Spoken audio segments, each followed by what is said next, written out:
Gujarat board દ્વારા ધોરણ 10નું પરિણામ આવ્યું છે, તેમાં ઘણા વિદ્યાર્થીઓ ખૂબ સારા અંકો સાથે ઉત્તીર્ણ થયા છે। રાજકોટની જો વાત કરવામાં આવે તો પ્રીમિયર શાળાનું સતત ચોથા વર્ષે 100% પરિણામ આવતા વિદ્યાર્થીઓની સાથે વાલીઓ અને શાળાના સંચાલકોમાં એક અનેરો ઉત્સાહ જોવા મળી રહ્યો છે। કોરોનાના કપરા સમયમાં વિદ્યાર્થીઓને સારું પરિણામ લાવે તે ખૂબ જ કઠિન કાર્ય હતું, પરંતુ વિદ્યાર્થીઓની સાથે વાલીઓની યોગ્ય મહેનતના કારણે આ સારું પરિણામ આવ્યું છે। પ્રીમિયર સ્કૂલના સંચાલક મનનભાઈ જોશીએ અબ તક સાથે વાતચીત કરતા જણાવ્યું હતું કે શાળાનો નિયમ એ જ છે કે ઝીણવટભર્યું ધ્યાન વિદ્યાર્થીઓ ઉપર આપવામાં આવે છે, જેથી તેઓ તેમની કારકિર્દી યોગ્ય રીતે ઘડી શકે। જેમાં તેઓએ જણાવ્યું હતું કે રાજકોટ હાલ સૌરાષ્ટ્ર એજ્યુકેશન હબ બની ગયું છે, ત્યારે હજુ પણ જો યોગ્ય રીતે વિદ્યાર્થીઓ પર ધ્યાન કેન્દ્રિત કરવામાં આવે તો તેમનો સર્વાંગી વિકાસ પૂર્ણ રીતે શક્ય બનશે। આ 10thનું રિઝલ્ટ અમને થોડોક ડર હતો કોરોનાને લીધે, પણ આ સતત ચોથા વર્ષે અમારી સ્કૂલનું રિઝલ્ટ 100% આવ્યું છે। બીજું 19 વિદ્યાર્થીઓ A1 ગ્રેડ સાથે છે અને અરાઉન્ડ 70 સ્ટુડન્ટ્સ 90% ઉપર છે। ટોટલ 101 વિદ્યાર્થીઓમાંથી 19 વિદ્યાર્થીઓ A1 ગ્રેડ સાથે છે અને 8 વિદ્યાર્થીઓને ઘણા અલગ અલગ સબ્જેક્ટમાં 100 છે। સાહેબ, એ પરિસ્થિતિ COVID-19ની જે હતી એમાં થોડાક પરિબળો હતા કે એક તો ઓનલાઈન એજ્યુકેશન હતું, જે આપણા બધા માટે નવું હતું। વિદ્યાર્થીઓ કઈ રીતે ઘરે લે છે, સંયુક્ત પરિવારમાં રહેતા હોય, ઘણીવાર એવું હોય કે ઘરમાં પણ સામાજિક દ્રષ્ટિએ ઘણી બધી પરિસ્થિતિઓને લીધે બાળકો ઘરમાં ભણતા હોય પણ એને પણ અસર થતી હોય। ઘણીવાર અમે અહીંથી જે મોકલીએ છીએ ઓનલાઈન ડિસ્ટર્બન્સ થતું હોય, વિદ્યાર્થીઓને ઓનલાઈનમાં પ્રોપર વિડીયોઝ ડાઉનલોડ ન થતા હોય, આ બધા પરિબળો હતા। બીજું જે સામે પરીક્ષા વિદ્યાર્થીઓ બેસે છે અને જે લાઈવ ટીચિંગ છે એના કરતાં ઓનલાઈનમાં પ્રશ્ન એ થતો હતો કે બાળકને સમજાણું કે નહીં એ અમારે આઈ કોન્ટેક્ટ વગર ખબર પડે નહીં, અને બાળકને કોઈ પણ ડાઉટ્સ હોય કે કોઈ પણ ક્વેરી હોય તો એ અમે સોલ્વ ન કરી શકીએ, એટલે અમને એ ડર હતો કે બાળક કઈ રીતે એ અમારું ઓનલાઈન લે છે એ અમારા માટે પ્રશ્ન હતો। સૌ પ્રથમ તો બાળકમાં થોડીક લેઝીનેસ આવી ગઈ હતી। બીજું કમ્ફર્ટ લેવલ આવી ગયું હતું, કારણ કે બાળક સતત 1.5 વર્ષ ઘરે બેઠા બેઠા ભણ્યું છે એટલે કમ્ફર્ટ ઝોનમાં પહોંચી ગયું હતું। એટલે કઈ રીતે રિપ્રેઝન્ટેશન કરવું આન્સર્સનું, કઈ રીતે રાઇટિંગ પ્રેક્ટિસ કરવી અને કઈ રીતે ફોકસ થવું એ થોડુંક અમને એમ લાગતું હતું કે અઘરું થઈ ગયું હતું બાળકને સમજાવવું। આઈડિયલી સ્પીકિંગ ત્રણેય બ્રાન્ચીસમાં ઇક્વલ ઓપોર્ચ્યુનિટીઝ છે, પણ અમારે ત્યાં જે બાળકો આવે છે મોસ્ટલી એ સાયન્સ બાજુ વધારે વળેલા હોય છે, કારણ કે અમારી સ્કૂલ બેઝિકલી પ્રીમિયર સંસ્થા 11-12થી જ જાણીતી છે, એટલે એ લોકો સાયન્સ માટે આવવા માટે કે એ ગ્રુપમાં અમારે આઈઆઈટી ક્રેક કરવી છે કે આઈઆઈટીમાં જવું છે કે અમારે બી ગ્રુપ રાખીને એમ્સ લેવલે, હવે રાજકોટમાં એમ્સ આવી ગયેલા, રાજકોટ એમ્સ એ બહુ અટ્રેક્ટિવ ફીચર છે, અને અમુક બાળકો એવું પણ વિચારે છે કે અમારે કોમર્સ રાખીને સીએ કે સીએસ માટે તૈયારીઓ કરવી છે। નોર્મલી સર રાજકોટ છે એ સૌરાષ્ટ્રનું એજ્યુકેશન હબ કહેવાય, એટલે દરેક શાળા સારું પરિણામ આપે છે। આપણે ગુજરાત લેવલે રાજકોટને બહુ સારી જગ્યાએ પહોંચાડી દીધું એજ્યુકેશનમાં। અમે એક જ રીતે અલગ છીએ કે અમે એક લિમિટેડ સ્ટ્રેન્થમાં દોડીએ છીએ।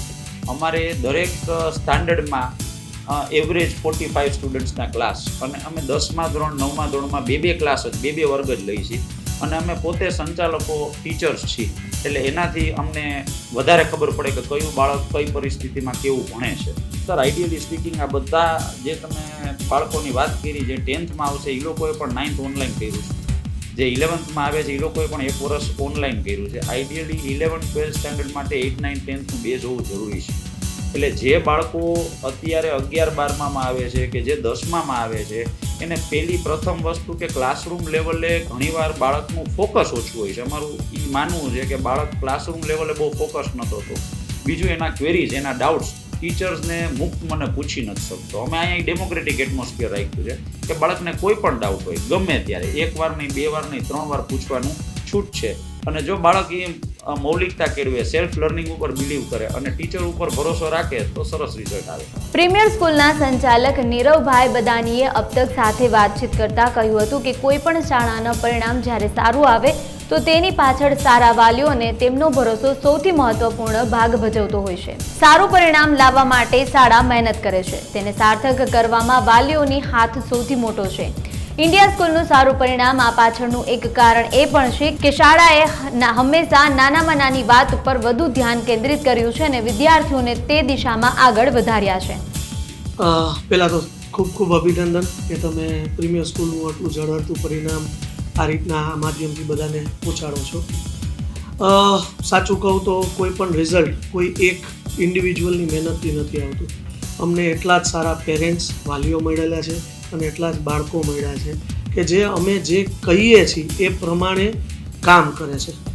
રિઝલ્ટ લઈ આવવા માટે અમારી જે મહેનત છે એ પ્રમાણે અમને સામે એટલો જ સપોર્ટ સ્ટુડન્ટ્સનો અને પેરેન્ટ્સનો બંનેનો મળતો આવ્યો છે, એટલે અમે આટલું સારું રિઝલ્ટ આપી શક્યા છીએ. સાહેબ, ઓનલાઈનમાં જે એજ્યુકેશન થયું છે, જે એજ્યુકેશન બધી સંસ્થાઓએ અમારી સંસ્થાએ આપ્યું છે એ બધી જ રીતના સક્ષમ હતું, પણ બાળક એના ત્યાંના ઘરના સરાઉન્ડિંગને લીધેથી એને એ કઈ રીતના ગ્રાસ્પ કર્યું, એને એ કઈ રીતના લીધું, કઈ રીતનું સમજ્યું, એ બહુ મોટો પ્રશ્ન હતો કે જ્યારે એ ઓફલાઈનમાં શિફ્ટ થયા ત્યારે. કારણ કે બધાનું લેવલ જે અમારી પાસે પહેલાં શરૂઆતમાં કોવિડ પહેલાંની વાત કરીએ તો ઓફલાઈનમાં જ આવતા, ત્યારે અમે એની આંખમાં આંખ જ્યારે પડે અને જોઈએ ત્યારે અમને ખ્યાલ આવતો કે ભાઈ આ બાળકને આટલું સમજાણું છે, આટલું નથી સમજાણું. જે ઓનલાઈનમાંથી ઓફલાઈનમાં આવ્યા ને ત્યારે એ અમારી માટે એક બહુ મોટી ચેલેન્જ હતી કે અમે અમારા લેવલેથી 2 ચેપ્ટર 5 ચેપ્ટર 10 ચેપ્ટર કે કોઈ પણ ટોપિક પૂરો કર્યો, પણ બાળકને એ ટોપિક કેટલો મગજમાં ઉતરો છે અને એને એ માર્ક્સમાં કેવી રીતના કન્વર્ટ કરી શકશે. એટલે અમારી માટે ચેલેન્જ ટફેસ્ટ એ હતી કે એ લોકોને લખતા અને પ્રેક્ટિસ કરાવતા કરીએ, કારણ કે ઘરે બેસીને એ લોકોએ પ્રેક્ટિસ એટલે લેઝી એટીટ્યુડને લીધે પ્રેક્ટિસ ઘણી ઓછી કરી હતી. સર, માઇન્યુટેસ્ટ પ્લાનિંગ પ્રીમિયર સ્કૂલે બાળકને અને એના વાલીઓને બેયને નાનામાં નાની ડિટેલ્સ એટલે કલાકથી કલાકનું વર્કિંગ કેવી રીતના કરવું, કે આજના દિવસમાં 24 કલાક છે તો એમાં આપણે આપણા ડેલી રૂટીન સિવાયના ટાઈમને કેવી રીતના ઉપયોગ કરવો, એ માઇન્યુટેસ્ટ પ્લાનિંગ અહીંયાથી આપણા ટીચર્સે અમે લોકોએ પેરેન્ટ્સને અને સ્ટુડન્ટ્સને ડે ટુ ડે અને મિનિટ ટુ મિનિટ આર ટુ આર આપણે લોકોને આપ્યું છે.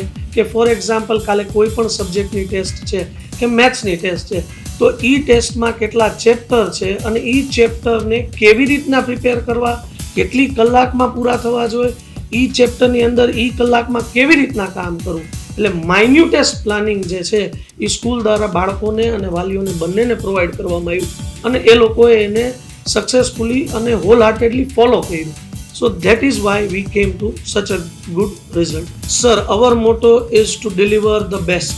બાળકમાં જે એની કેપેસિટી છે એની કરતાં એને ઉપર લઈ આવો અને એના અથવા તો એના વાલીઓના જે ડ્રીમ્સ છે કે જેને લીધેથી એને પ્રીમિયર સ્કૂલ સિલેક્ટ કરી છે એ 100% ફૂલફિલ કરવો અને એના ડ્રીમ્સ એ અચીવ કરે એટલો એને મોટિવેટ કરવો કે એને કોઈ પણની સપોર્ટની જરૂર વગર એ ખૂબ આગળ વધે અને સમાજ માટે એક સારો નાગરિક બને.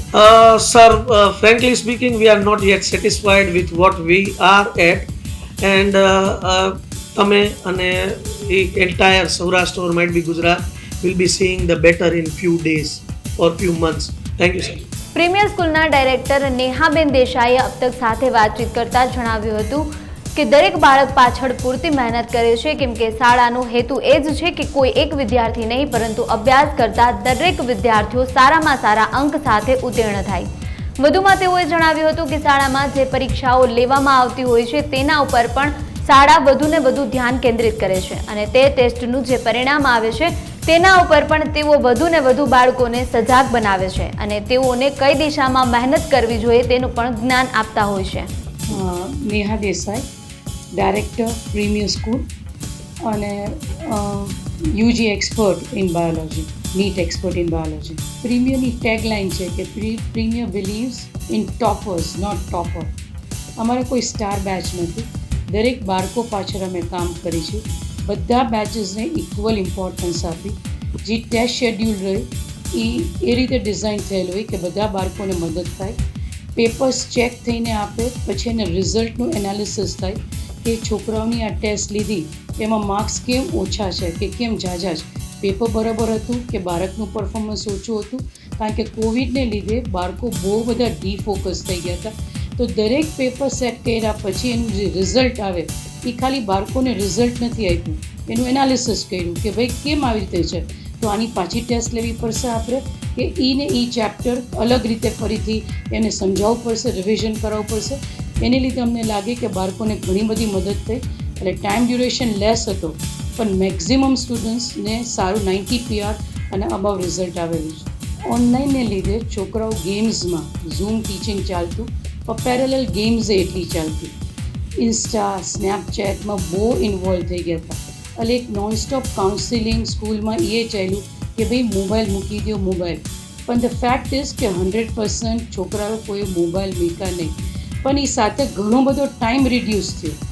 નંબર 2, એ લોકોને કાઉન્સેલિંગ કરી, પર્સનલી સમજાવીને કે બેટા કેરિયર મેકિંગ યર છે, બોર્ડમાં તકલીફ પડશે. અને જે ટેસ્ટ સિરીઝ અમે લેતા હતા એ અમે આ વખતે ફરીથી રીડિઝાઇન કરી ઇન સચ અ વે કે બધા બાળકોને ફાયદો થાય. અને ક્લાસમાં 1:1 કે ભાઈ teacher has to take care of every child in the class.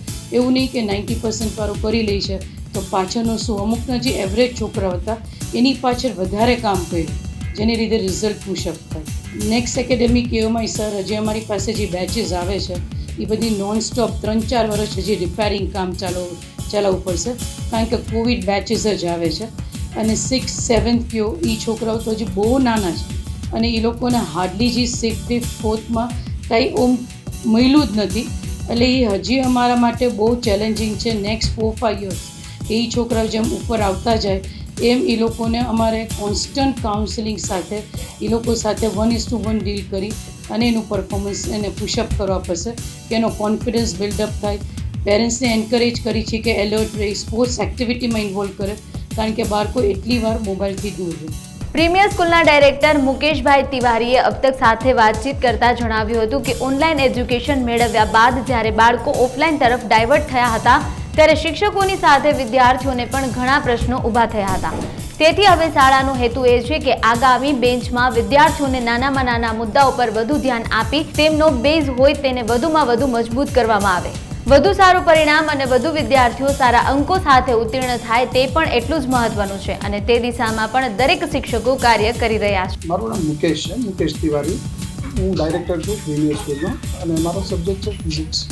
અત્યારે બાળકોને જે સબ્જેક્ટ્સમાં વધારે ઇસ્યુ થતા હોય, ફોર એક્ઝામ્પલ એ લોકોને જે બેઝિક જે કંઈ પણ એ લોકો શીખતા હોય લોઅર સ્ટાન્ડર્ડમાં અને એમાંથી એ લોકોને આગળ કેમ વધારવા, તો બેઝિક પહેલાં તો અમે એ લોકોના બેઝિક વર્ક ઉપર એટલે થોડુંક માઇક્રો લેવલ ઉપર વર્ક કરીએ છીએ.